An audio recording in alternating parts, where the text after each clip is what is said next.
नमस्कार दोस्तों, महाभारत युद्ध में जब कर्ण अपना अंतिम समय में थे तो श्री कृष्ण और द्रौपदी पहुंचे थे। तो जानते हैं दोस्तों उस समय क्या हुआ था। दोस्तों कहा जाता है सूर्यपुत्र कर्ण महाभारत का एक बहुत ही खास पात्र था।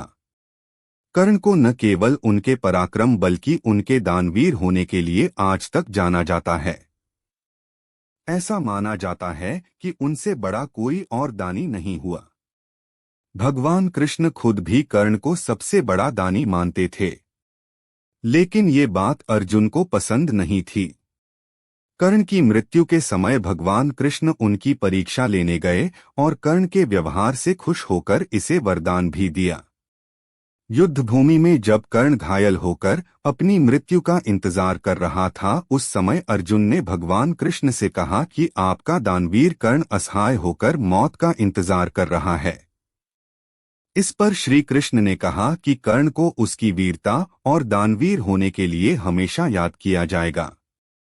इस बात को सुनकर अर्जुन बोले कि वो सबसे बड़ा दानवीर कैसे हो सकता है। इस बात को साबित करने के लिए कृष्ण भगवान ब्राह्मण के भेष में पहुंचे और कर्ण को प्रणाम किया। इस पर कर्ण ने उनसे वहां आने का कारण पूछा तो ब्राह्मण ने बताया कि मैं आपसे कुछ दान मांगने आया था, लेकिन आपकी हालत देखकर अब कुछ नहीं मांगना चाहता, क्योंकि आप इस हालत में क्या दे सकेंगे। यह सुनकर कर्ण ने पास पड़े पत्थर से अपने सोने के दांत तोड़कर ब्राह्मण को अर्पण कर दिए। इस दान वीरता से प्रसन्न होकर भगवान कृष्ण अपने वास्तविक रूप में आ गए और कर्ण को वरदान मांगने को कहा। कर्ण ने वरदान रूप में अपने साथ हुए अन्याय को याद करते हुए भगवान कृष्ण के अगले जन्म में उसके वर्ग के लोगों के कल्याण करने को कहा।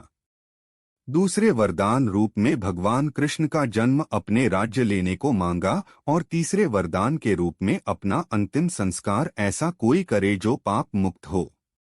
इसीलिए भगवान ने उनका अंतिम संस्कार अपने हाथों पर किया थे। द्रौपदी ने कर्ण की मृत्यु से उसे बड़ा पश्चाताप हुआ कि क्यों उसने स्वयंवर में कर्ण जैसे महान योद्धा का अपमान किया था।